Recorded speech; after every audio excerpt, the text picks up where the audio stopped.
Hello friends, welcome back to my channel. Friends, कैसे हो आप सब? उम्मीद करती हूँ आप सब बढ़िया से ही होंगे। घर का काम हो या किचन का काम हो, हमें किसी न किसी काम में परेशानी का सामना तो करना ही पड़ता है। लेकिन अपने हम इन कामों को कुछ टिप्स और हैक्स के थ्रू करें तो यही काम चुटकियों में और बड़ी ही आसानी से हो जाते हैं। मैं आपके लिए कुछ टिप्स और ट्रिक लेके आई हूँ जो आपके रोज के मुश्किल कामों को बहुत ही आसान बना देंगे। तो चलिए फ्रेंड्स, देख लेते हैं कि पहला टिप्स क्या है। देखिए, मैंने केले के छिलके, आम के छिलके और तरबूज के छिलके ले लिए हैं। हम क्या करते हैं कि फ्रूट को तो खा लेते हैं लेकिन उनके छिलकों को फेंक देते हैं।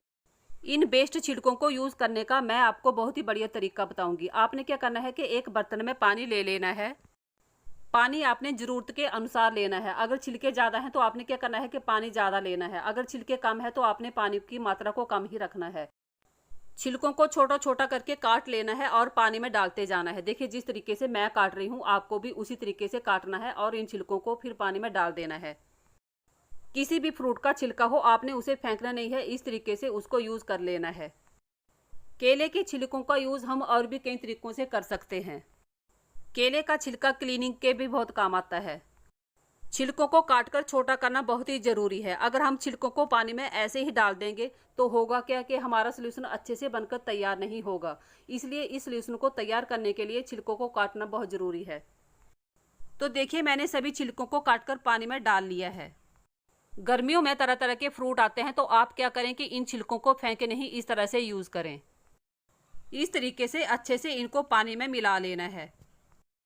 पानी की मात्रा आपने छिलकों से थोड़ी ज़्यादा ही रखनी है। देखिए, जिस तरीके से मैंने पानी थोड़ा ज़्यादा लिया है, आपने भी उसी तरीके से पानी को ज़्यादा लेना है ताकि हमारा सॉल्यूशन अच्छे से बनकर तैयार हो सके।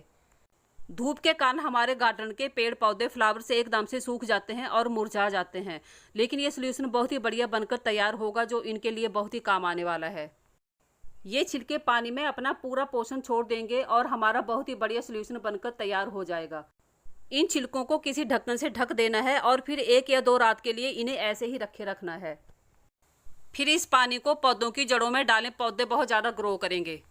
चलिए देख लेते हैं अगली टिप्स क्या है। देखिए, इस तरह के पैकेट तो हम सबके घर में पड़े ही रहते हैं। ये मेरे पास कुछ दाल के पैकेट हैं और मसाले के, तो इस तरीके के आपके घर में भी पैकेट पड़े ही होंगे।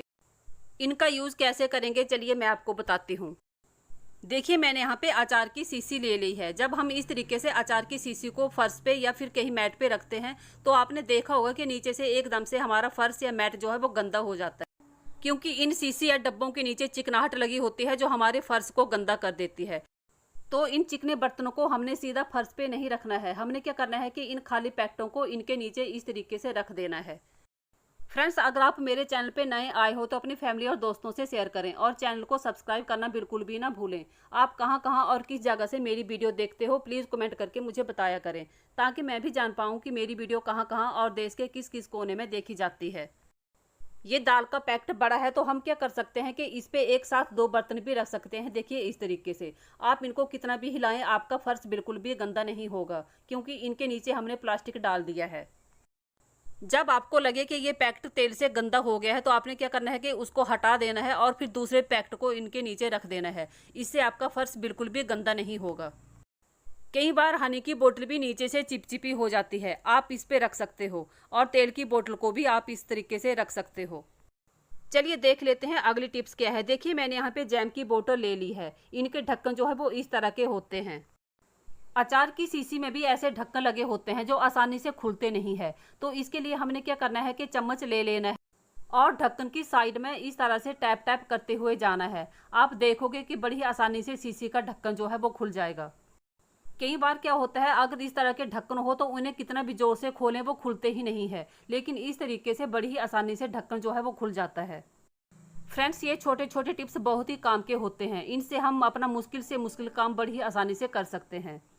बस आपने इस तरीके से चम्मच से ढक्कन पर टैप टैप करते हुए जाना है और आपका ढक्कन बड़ी ही आसानी से खुल जाएगा। आपके हाथों में बिल्कुल भी दर्द नहीं होगा। फ्रेंड्स, आप इस ट्रिक को जरूर ट्राई करके देखना और मुझे कमेंट करके बताना कि आपको ये ट्रिक कैसा लगा।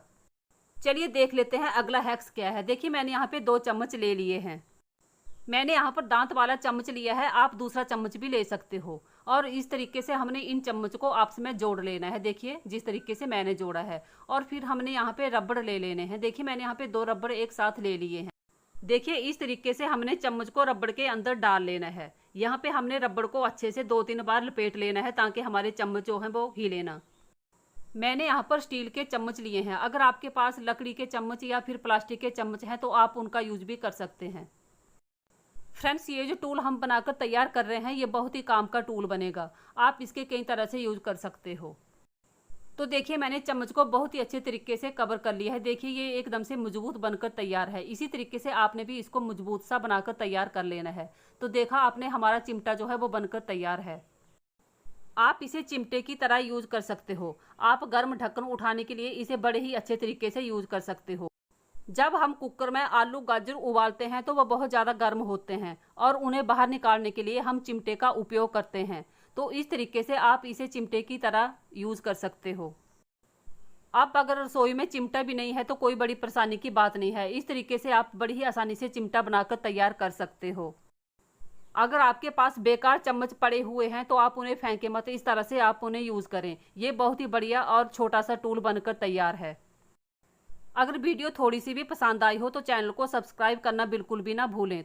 टी शर्ट का कपड़ा जो है ना वो बहुत स्ट्रेचेबल और सॉफ्ट होता है, तो इससे ब्रा जो है वो बहुत ही अच्छी बनती है। तो चलिए मैं बताती हूँ कि कैसे बनानी है। सबसे पहले हमने क्या करना है कि अपनी टी शर्ट को अच्छे से बिछा लेना है और फिर देखिए जिस तरीके से मैं ऊपर वाली साइड से काट रही हूँ आपको भी इसी तरीके से काट लेना है। और फिर हमने क्या करना है कि दोनों साइड को भी काट लेना है। देखिए जिस तरीके से मैं काट रही हूँ आपने भी इसी तरीके से बिछाकर दोनों साइड को काट लेना है। फ्रेंड्स, हम घर में ही बड़ी आसानी से ब्रा की कटिंग और स्टिचिंग कर सकते हैं। हम घर में ही अपने लिए पुराने टी शर्ट से तरह तरह के ब्रा सिल सकते हैं और हमारी टी शर्ट भी बेकार नहीं जाएगी और हमें ब्रा लेने के लिए बाहर पैसे भी खर्च नहीं करना पड़ेंगे। तो देखिए फ्रेंड्स, मैंने टी शर्ट को काट कर अलग कर लिया है। इसी तरीके से आपको भी इसके 2 पीस कर लेने हैं। ये इसके 2 पीस हो गए, एक आगे वाला और एक पीछे वाला। तो आप जिसे यूज़ करना चाहे उसे यूज़ कर सकते हैं, लेकिन आगे वाले में थोड़ा डिज़ाइन है तो मैं आगे वाले को यूज़ कर रही हूँ। अब हमने क्या करना है कि देखिए ये जो पीस है इस तरह से हमने इसको फोल्ड कर लेना है। तो आप देख पा रहे होंगे कि मैंने इसको 2 बार फोल्ड किया है, यानी कि इसके 4 पीस बन जाएंगे। तो इस तरीके से फिर हमने इसको काट लेना है। फ्रेंड्स, ये ब्रा बहुत ही बढ़िया बनकर तैयार होगी।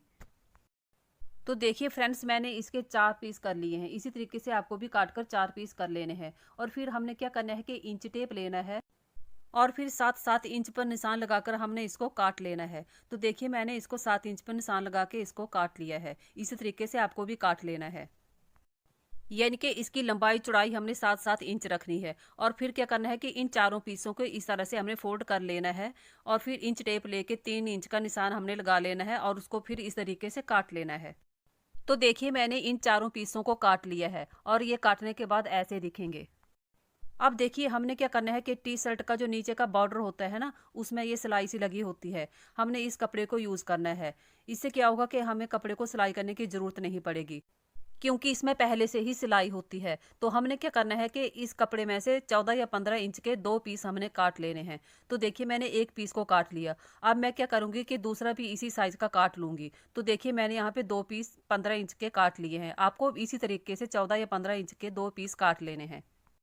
और फिर हमने क्या करना है कि जो एक्स्ट्रा कपड़ा है ना, उसको हमने अच्छे से काट लेना है ताकि वो बिल्कुल अच्छे से दिखे। तो देखिए मैंने एक पीस का एक्स्ट्रा कपड़ा काट लिया है। इसी तरीके से मैं दूसरे कपड़े को भी काट लूँगी। अगर हम यहाँ पे अलग कपड़ा लेते तो उसे सिलाई करना पड़ता, लेकिन ये पहले से ही सिलाई किया हुआ है और है भी मजबूत। तो देखिए इस तरीके से हमने अपने इन दोनों पीसों को भी तैयार कर लिया है। अब हमने क्या करना है कि टी शर्ट वाला जो ऊपर का हिस्सा है उसे हमने ले लेना है और साइड साइड से कट कर लेना है। देखिए इस तरीके से। और फिर देखिए जहाँ से मैं बता रही हूँ वहाँ से आपको टी शर्ट के कपड़े को कट कर लेना है। तो देखिए मैंने यहाँ पे कपड़े को काट लिया है। अब मैं बताती हूँ कि इसकी लंबाई और चौड़ाई कितनी है। तो इसकी चौड़ाई जो है वो 2 इंच की है और जो लंबाई है 15 इंच की है। तो ये 2 पीस है। तो इस तरीके से हमारी कटिंग जो है वो पूरी हो गई है। अब हमने क्या करना है, चलिए मैं आपको बताती हूँ।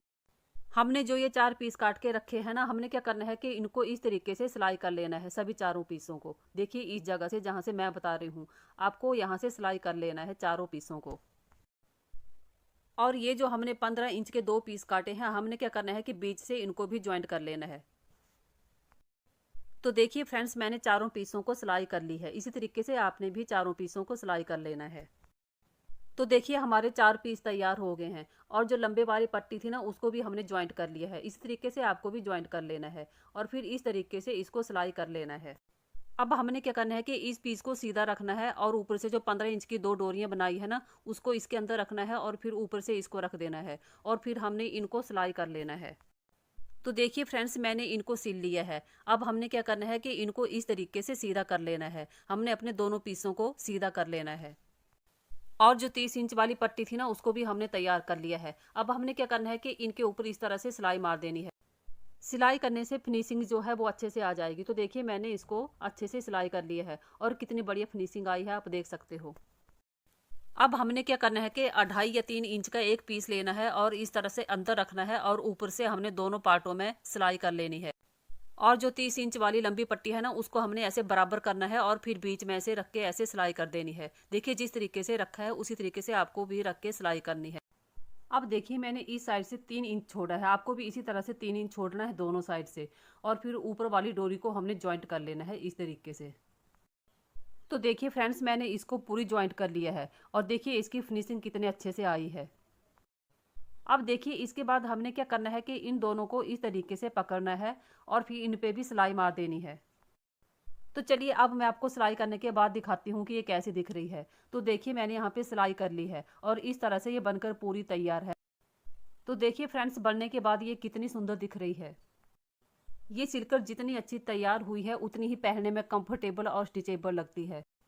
तो फ्रेंड, इस तरह से आप भी अपनी पुरानी टी शर्ट से तरह तरह की कलरफुल ब्रा बनाकर पहन सकते हो। वीडियो जरा भी पसंद आई हो तो सब्सक्राइब जरूर करें। Thanks for watching.